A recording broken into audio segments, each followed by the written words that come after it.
fondation Jan Michalski en Suisse, dans le canton de Vaud. Une fondation entièrement dédiée à l'écriture et à la littérature qui rassemble dans ses différents bâtiments cette magnifique et importante bibliothèque, des résidences pour écrivains ou encore offre un espace pour des expositions temporaires, un lieu désormais de référence voulu, créé par l'éditrice Vera Michalski.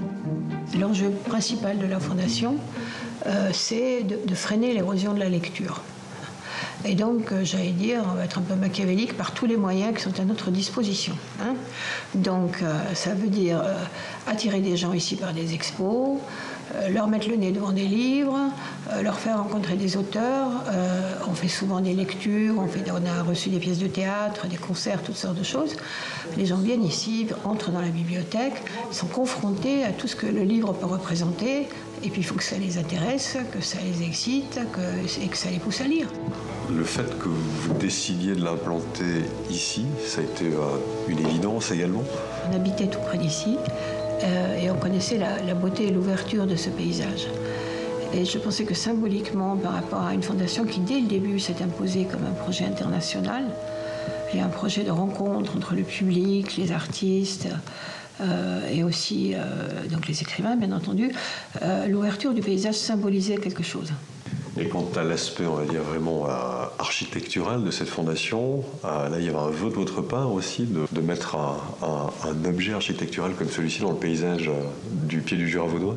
Nous, on a voulu dès le début imaginer, on le dit, c'est un peu pompeux, mais c'est pas tellement mon genre, mais une cité, une petite cité consacrée à l'écriture. D'où l'idée de faire cette canopée qui circonscrit un peu le périmètre. Et moi, j'ai toujours voulu accrocher des cabanes dans les arbres pour symboliser le rêve d'un enfant, quoi. On est en bordure de forêt. On n'a pas pu évidemment construire dans la forêt, puisqu'elle ne nous appartenait pas. Et donc on a construit devant la forêt en reconstituant des arbres qui sont des piliers de béton. Fréquentant de plus en plus des auteurs, on s'est aperçu au fond de ce qui manquait souvent, c'est que les auteurs n'avaient pas l'occasion et les facilités matérielles pour pouvoir développer leur œuvre comme ils le voudraient. Qu'en fait, le temps de l'écriture était toujours un temps un peu volé par rapport à leurs activités pour quand même faire manger la famille et eux-mêmes, et que c'était un peu dommage dans certains cas parce qu'il y a un enthousiasme qui finit par s'user. Les gens arrivent finalement assez âgés à seulement terminer un livre qui leur tenait à cœur depuis longtemps. Et c'est pour un peu faciliter ce genre de choses qu'est venue l'idée de la Fondation. 7 écrivains peuvent être accueillis simultanément sur le site de la Fondation pour une durée qui varie de quelques semaines à 6 mois. Au total, une trentaine d'auteurs sont ainsi reçus chaque année.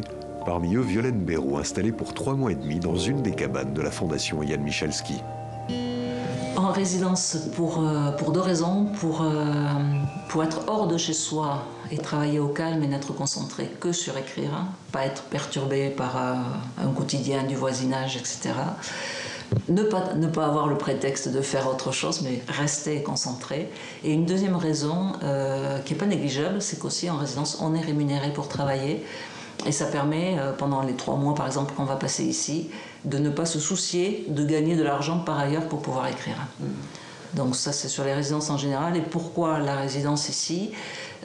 Parce qu'elle répond à tous les critères que je cherche pour une résidence, c'est-à-dire un lieu qui n'est pas en ville, où je peux aller marcher, courir, qui soit assez proche de la montagne, un lieu confortable pour travailler, une bibliothèque extraordinaire, donc des livres à proximité pour travailler.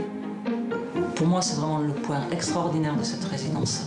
C'est un fonds énorme dans cette bibliothèque, des bibliothécaires très pointus.